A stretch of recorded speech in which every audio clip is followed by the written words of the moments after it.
ব্যবসা বাণিজ্যের বিশ্লেষণ নিয়ে ডিবিসি নিউজের নিয়মিত আয়োজন ইসলামী ব্যাংক টালি খাতায় আপনাদের স্বাগত জানাচ্ছি। সাথে আছি আমি রিফাত নোভা। পুঁজিবাজার শুধুই শেয়ার বেচা কেনার প্ল্যাটফর্ম নয়, হওয়া উচিত শিল্পায়ন, অবকাঠামো আর উদ্যোক্তাদের জন্য পুঁজির অন্যতম উৎস। কিন্তু বাস্তবতা হলো পুঁজি উত্তোলনে ব্যর্থ হচ্ছে পুঁজিবাজার। বিশেষ করে বিগত ৮ মাসে কোনো কোম্পানিকে দেয়া হয়নি আইপিও। ফলে আস্থা হারাচ্ছেন শেয়ার বাজার সংশ্লিষ্টরা। এসব নিয়েই আজ আমাদের আলোচনা। পুঁজিবাজারে পুঁজির যোগান দিতে পারবে কবে? আলোচনা করতে আমাদের সাথে অনলাইনে যুক্ত আছেন বাংলাদেশ সিকিউরিটিজ অ্যান্ড এক্সচেঞ্জ কমিশনের সাবেক চেয়ারম্যান ফারুক আহমেদ সিদ্দিকী এবং কোম্পানি আইন ও অর্থনীতি বিশ্লেষক ব্যারিস্টার AM মাসুম। আপনাদের দুজনকেই স্বাগত জানাচ্ছি আমাদের আজকের আয়োজনে। আমি একটু শুরু করতে চাই ফারুক আহমেদ, আপনাকে দিয়ে যদি একটু শুরু করি যে বিগত ৮ মাসের যে চিত্র আমরা দেখেছি, যে ক্যাপিটালাইজেশন নেই এবং খবর আছে বিনিয়োগকারীদের মধ্যে একটি আস্থাহীনতা কিন্তু এরই মধ্যে তৈরি হয়েছে, এরকম খবরও কিন্তু এসেছে। তারা আইপিওর গুরুত্ব অনুধাবন করতে পারছেন না। আসলে এই অভিযোগ কতটুকু সত্য? এটা ঠিক যে বিগত ৮ মাসে আমার মনে হয় কোনো আইপিও আসে নাই। এটা খুব স্বাভাবিক ঘটনা না, বেশ অস্বাভাবিক। তো এটার কারণ এমন হতে পারে যে চাহিদার অভাব হতে পারে, কারণ ইনভেস্টমেন্ট ক্লাইমেট খুব উপযুক্ত নয়। মানুষ এই সময় ইন্ডাস্ট্রিজ এক্সপান্ড করবে বা ওয়ার্কিং ক্যাপিটাল বৃদ্ধি করবে, এই ধরনের কার্যক্রম খুব একটা চলছে। আর দ্বিতীয়ত আমার মনে হয় যে বিভিন্ন সংস্কার কাজে রেগুলেটর ব্যস্ত আছেন, ফলে নতুন আইপিও নিয়ে আসার তেমন কোনো আগ্রহ নাই, বা এগুলো হয়তো ঠিক মতো ওনারা প্রসিড করছেন। তো এরকম করলে যদি প্রাইমারি মার্কেট যেটা সেটা যদি একেবারে নীরব থাকে, তাহলে এটার কনসিকুয়েন্স যে পরে সব যায়। প্রথম হচ্ছে সেকেন্ডারি মার্কেটটাও এটাতে প্রভাবিত হয়। কিন্তু তার চাইতে বড় কথা হচ্ছে আমাদের পুঁজির যে সোর্স, যে ইনভেস্টমেন্টের যে সোর্স, ব্যাংক এবং পুঁজিবাজার। পুঁজিবাজারের আস্তে আস্তে আমরা দেখছি কন্ট্রিবিউশনটা এতই কমে গেছে যে মোট বিনিয়োগের 1%ও পুঁজিবাজার থেকে আসছে কিনা এটা সন্দেহ। সুতরাং কিভাবে পুঁজিবাজার থেকে কন্ট্রিবিউশনটা বাড়ানো যায়, নতুন নতুন আইপিও আনা যায়, বিশেষ করে ভালো ভালো কোম্পানি অনেক পুঁজিবাজারের বাইরে আছে, আইপিওর বাইরে আছে, সেগুলোকে কিভাবে নিয়ে আসা যায়, এসব চিন্তা খুব বেশি অগ্রসর হয়নি। বরং বিভিন্ন সংস্কার, শোকজ নোটিশ এবং অন্তর্কলহ রেগুলেটরের অর্গানাইজেশনের মাঝেই এই সব কিছু মিলে পুঁজিবাজারে একটা খুব স্বাভাবিক পরিস্থিতি বিরাজ করছে না। সুতরাং কিছু পুঁজিবাজারে আইপিও আসায় কিছু সমস্যা সৃষ্টি হচ্ছে। তো আমি মনে করি যত তাড়াতাড়ি এই সমস্যাগুলো দূরীভূত করে নতুন আইপিও বাজারে আকৃষ্ট করা যায়, নিয়ে আসা যায়, ততই সামগ্রিকভাবে বাজারের জন্য মঙ্গল এবং অর্থনীতির যে ইনভেস্টমেন্ট, বিনিয়োগ, এর জন্য। যে এক্ষেত্রে জনাব AM মাসুম, আপনার কাছে একটু জানতে চাবো যে বিনিয়োগ কমে গেছে এবং একই সাথে তিনি বললেন যে ভালো কোম্পানিগুলো পুঁজিবাজারে আসতে চাচ্ছে না, এটা অনেকটা আস্থাহীনতার কারণে হতে পারে। আপনার কাছে একটু জানতে চাবো ভালো কোম্পানিগুলো আসলে কেন আসতে চাচ্ছে না, কারণটা কি? এবং কমিশনের যে প্রশ্নটি ছিল, একই প্রশ্ন কিন্তু আপনার কাছেও আমি রাখবো, যে কমিশন কি তাহলে বিনিয়োগকারী বা পুঁজিবাজার সংশ্লিষ্ট যারা আছে তাদের যে আস্থার জায়গাটা সেটা ধরে রাখতে পারেনি? ধন্যবাদ আপনাকে। আসলে অলরেডি কিন্তু অনেকটাই এক্সপ্লেন করে দিয়েছে। সেটা হলো যে আমাদের দেশের, যদি আমি এক্সটার্নাল ফাইন্যান্সের কথা বলি, যেটা অলরেডি বলা হয়েছে যে দুইটা সোর্স, একটা হলো মানি মার্কেট আর একটা ক্যাপিটাল মার্কেট। এবং মানি মার্কেট থেকেও আমরা দেখছি যে প্রাইভেট ক্রেডিট গ্রোথ এতটাই কমে গিয়েছে, যেটা হলো 7%-এর নিচে, যেটা 17 to 18% একসময় ছিল। আর যে কোনো একটা হেলদি ইকোনমির আপনি দেখবেন যে রিটার্ন, মানে ইকোনমির যে ইনভেস্টমেন্ট, সেটার মেইন সোর্স হয় ক্যাপিটাল মার্কেট। যেমন 70 to 80% আসে হলো ক্যাপিটাল মার্কেট থেকে, 20-30% আসে হলো মানি মার্কেট থেকে। কিন্তু আমাদের ক্যাপিটাল মার্কেটের সেই 1954 যে স্টার্ট হয়েছে, সেখান থেকে যে আজকে যে স্টেজে আসা, সেটা আমার কাছে মনে হয় যে যেভাবে ডেভেলপ হওয়ার কথা, যেভাবে আমরা দেখেছি আপনার ভিয়েতনাম বা চাইনিজ স্টক মার্কেট সেভাবে কিন্তু ডেভেলপ হয়নি। এখন আমাদের মার্কেটে ধরেন লিস্টেড হওয়ার জন্য যে কোনো কোম্পানি, যেমন সেখানে আপনি যদি দেখেন যে রুলস, যেটা publication rules and other compliance, প্রায় 469 একটা কোম্পানিকে কমপ্লায়েন্স করে তারপর কিন্তু লিস্টেড হতে হয়। তাহলে এই যে লিস্টেড হবে, যে কোনো একটা কোম্পানি তার অ্যাকাউন্টেবিলিটি বেড়ে যাবে যখনই লিস্টেড হবে। তো একটা কোম্পানি কেন লিস্টেড হবে যদি তার বেনিফিট না হয়? তাহলে কিভাবে বেনিফিট? সেখানে আপনি আইদার ফিসকাল ইনসেন্টিভ দিবেন, অর ধরেন মানুষ আসে কেন ক্যাপিটাল মার্কেটে, না হলে যেটা দেখা যাবে যে তার ভ্যালুয়েশন কোম্পানিটা, যে আপনি কোম্পানিগুলোকে বুঝাবেন যে অ্যাকচুয়ালি আজকে আপনার কথার কথা প্রাইভেট লিমিটেড কোম্পানি, এটার সাকসেশনটা কিভাবে হবে। যদি একটা লিস্টেড কোম্পানি হয় তাহলে সেখানে কর্পোরেট গভর্নেন্স থাকবে এবং আপনি জানবেন যে আপনার অ্যাসেটের পরিমাণ কত, কারণ এটা ভ্যালুয়েশনটা দিচ্ছে সেখানে। তাহলে এই জিনিসগুলি আমাদের যারা ভালো ভালো কোম্পানি তাদেরকে এইটার একটা মানে অপরিহার্যতাটা বুঝাতে হবে। আরেকটা জিনিস যেটা হলো যে এখনকার ধরেন 5ই অগস্টের আগে এক ধরনের আমাদের ক্যাপিটাল বিশেক এক ধরনের অবস্থা ছিল, আফটার 5ই আগস্ট আর এক ধরনের একটা সিচুয়েশন। সেটা হলো হ্যাঁ, অনেক ধরনের সংস্কার চলছে, সেই সংস্কারের মাঝে ধরেন আইপিও যে আসা বা আইপিওটা প্রসেস করা, সেইটা হয়তো ভালো কোম্পানি ইন্টারেস্ট শো করছে কিনা। আরেকটা ব্যাপার হলো যে এই ভালো ভালো কোম্পানি তারা কিন্তু জেনারেলি আসতে চাবে না, তাদের কাছে আপনাকে যেতে হবে এবং তাদেরকে ইনফ্লুয়েন্স করতে হবে যে লিস্টেড হলে এই এই বেনিফিট আছে। অনলি তখনই কিন্তু তারা আপনার ইন্টারেস্ট শো করবে। আদারওয়াইজ কিন্তু আপনি এই ধরেন আমরা দেখছি যে মার্চেন্ট ব্যাংকে কিন্তু প্রতি বছরে যেমন বোধহয় 2টো করে 2 বছরে বোধহয় একটা আপনাকে তাকে আইপিও একটা কোম্পানি লিস্টেড করতে হয়, এটা তার লাইসেন্স কন্ডিশনেই আছে।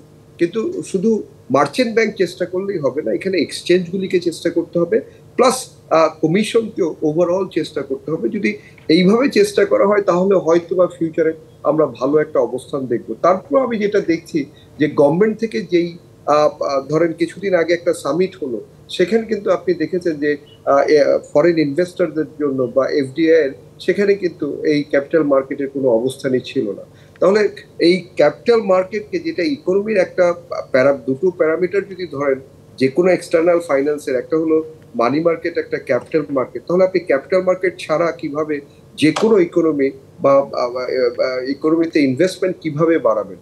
তাহলে এই দুটো জিনিসই একসাথে প্যারালালি চলতে হবে এবং মার্কেটকে কিভাবে ফ্লারিশ করা যায় সেইভাবে ভিশনারি হতে হবে এবং আপনাকে সেই স্টেপগুলি নিতে হবে ওয়ান বাই ওয়ান।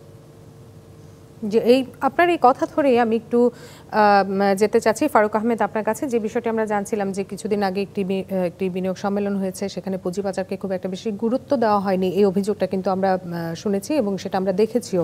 আপনার কাছে একটু জানতে চাচ্ছি যে পুঁজিবাজার কি আসলেই সরকারের এই অর্থনৈতিক যে নীতি আছে সেই নীতির অগ্রাধিকারে আছে, নাকি এখনও নীতি নির্ধারকদের আকর্ষণের জায়গাটা থেকে আসলে বাইরে আছে এই পুঁজিবাজার, এই জন্যই পুঁজিবাজার ঘুরে দাঁড়াতে পারছে না, বারবার হোঁচট খাচ্ছে বলে আপনি মনে করেন?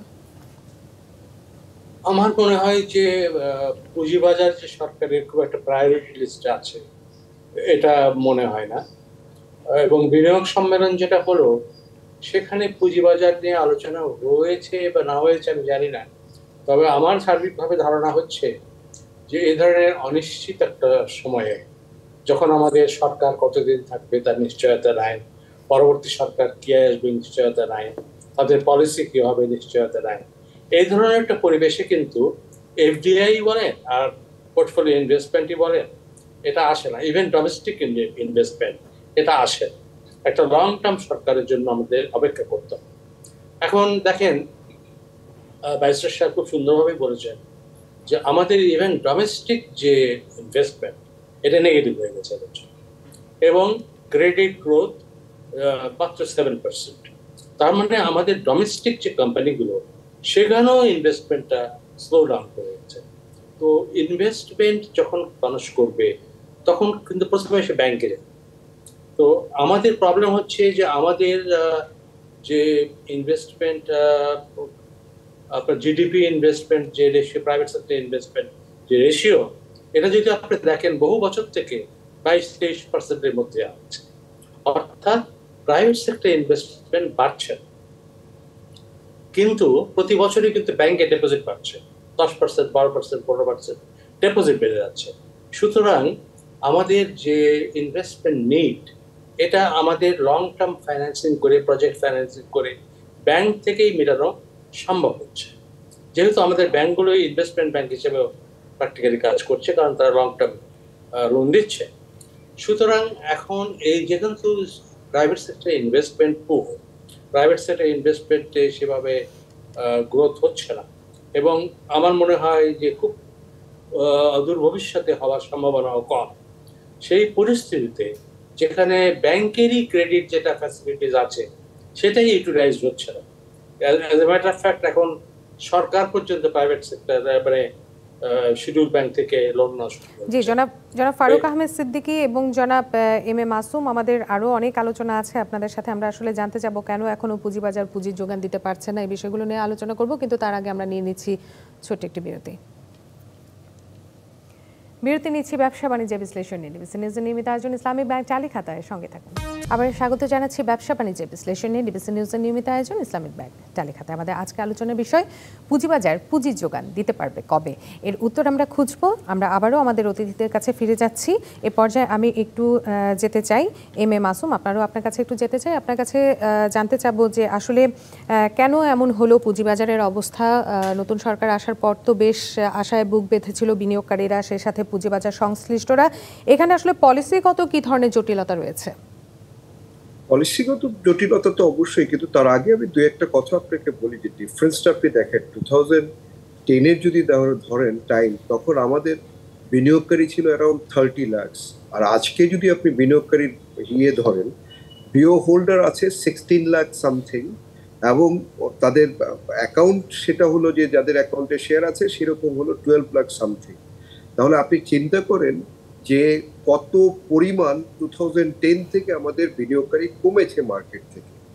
সেকেন্ড, আপনি ধরেন যে কোনো একটা ক্যাপিটাল মার্কেটের যেটা সবচেয়ে বড় প্যারামিটার, যে আপনার মিউচুয়াল ফান্ড, যে কোনো হেলদি ক্যাপিটাল মার্কেটের আপনি দেখবেন সেখানে মিউচুয়াল ফান্ড থাকে হলো 25 to 30%, আর আমাদের দেশের মিউচুয়াল ফান্ডের কন্ট্রিবিউশন ক্যাপিটাল মার্কেট হলো 1%। তাহলে আপনি নিজে দেখেন যে আমাদের যারা পলিসি মেকার তাদের actually thought process how it works. যেমন ধরেন ফরেন ইনভেস্টমেন্ট, থাইল্যান্ডের মতো দেশে 51% যাদের ক্যাপিটাল মার্কেটে ইনভেস্টমেন্ট, আর বাংলাদেশে 1%-এর নিচে। আপনি যদি কথার কথা ইন্ডিয়াকে ধরেন, তাদের লিস্টেড কোম্পানি 5,500 উপরে। আমাদের আপনি 20 থেকে 25টা ব্যাংক কোম্পানির উপরে বেশি আপনি পাবেন না যেখানে ইনভেস্ট করতে পারবেন। তাহলে এখানে এটা তো জেনারেলি পলিসি মেকাররাই এটাকে ফ্লারিশ বা ফ্যাসিলিটেট করবে। তাহলে এই ফ্যাসিলিটেট করার জন্য যে পলিসি মেকারদের যে ধরনের পলিসি নেওয়া উচিত ছিল, তার মানে হলো এতদিন পর্যন্ত যত পলিসি নিয়েছে সবই ভুল পলিসি। আপনি ধরেন আমাদের যদি market cap two GDP consider করেন, এবং ভিয়েতনামের আমাদেরটা 12-13% ছিল, এখন সেটা 10%-এরও নিচ্ছে। তাহলে ভিয়েতনামের মতো দেশে সেক্ষেত্রে আমি আপনার কাছে একটি প্রশ্ন রাখতে চাই যে এই যে সংস্কারের কথা বলা হচ্ছে বারবার বিভিন্ন ক্ষেত্রে, পুঁজিবাজারে যে সংস্কারগুলো করা হচ্ছে সেগুলো দীর্ঘমেয়াদী কেন কোনো পরিকল্পনা নেওয়া হচ্ছে না? মনে হয় যে রাইট মাইন্ড এখানে আমরা কখনোই ওইভাবে প্রপারলি বোধহয় হচ্ছে না। সেটা বোধহয় পলিসি লেভেল একেবারে টপ থেকে। কারণ আপনি নর্মাল এক্সাম্পল দেখেন, এত বড় একটা সামিট হলো, সেই সামিটে যদি যেটা একটা ইকোনমির দুইটা প্যারামিটার, একটা মানি মার্কেট, একটা ক্যাপিটাল মার্কেট, যেখানে লং টার্ম ইনভেস্টমেন্টের টোটালটাই ধরেন যে কোনো হেলদি ইকোনমির 70% to 75% আসে হলো ক্যাপিটাল মার্কেট থেকে। সেই ক্যাপিটাল মার্কেটেই আপনি সামিটে আপনি করলেন না, তার মানে তো আপনি বুঝতে পারছেন যে পলিসি মেকারদের। যে সেক্ষেত্রে আপনি বলতে পারছেন যে সরকারি উচ্চ পর্যায় থেকে যারা এই বিষয়গুলো আসলে দেখভাল করেন তাদেরই নজর নেই, তারা নজর দিচ্ছেন না পুঁজিবাজারের দিকে। এখানে বোধহয় তাদের একটু কনসেন্ট্রেট করতে হবে স্পেসিফিকলি, কারণ আপনি ইকোনমিকে ডেভেলপ করতে হলে ক্যাপিটাল মার্কেট ছাড়া কোনো অপশন নেই। যে আমরা একটু ফারুক আহমেদ আপনার কাছে যেতে চাই। আমরা শুনছিলাম এম এ মাসুমের কথা, আপনার কাছে একটু জানতে যাব তাহলে আমাদের যে আজকে মূল বিষয়টি, তাহলে পুঁজিবাজার পুঁজির যোগান দেবে কিভাবে, এর জন্য কি করা প্রয়োজনীয়, যেহেতু আমরা পলিসির বিষয়টি নিয়ে আলোচনা করছিলাম। পলিসি ব্যাপারটা কি পলিসি, এভরিবডি সেজ যে পলিসি চেঞ্জ করা দরকার, কিন্তু এক্স্যাক্টলি কি চেঞ্জ করা দরকার এই কথাটা কিন্তু আমি কারো কাছে শুনতে পাই না। আমাদের যখন 2010 সালে হিউজ একটা ক্যাপিটাল মার্কেট বেড়ে গেছিল, যে দাম বেড়ে গিয়েছিল, অনেক শেয়ারের দাম ওভার প্রাইস হয়ে গিয়েছিল, তখন তো এই পলিসি ছিল, ওই পলিসিতে এখনো কন্টিনিউ করছে। তো তখন হয়তো বেড়ে গেল, এখন এটা হচ্ছে না, এটার কারণ কি? এটা আমার মনে হয় ব্যক্তিগতভাবে আমি মনে করছি যে অর্থনীতি, ম্যাক্রো ইকোনমিক সিচুয়েশন হচ্ছে একটা প্রধান কারণ।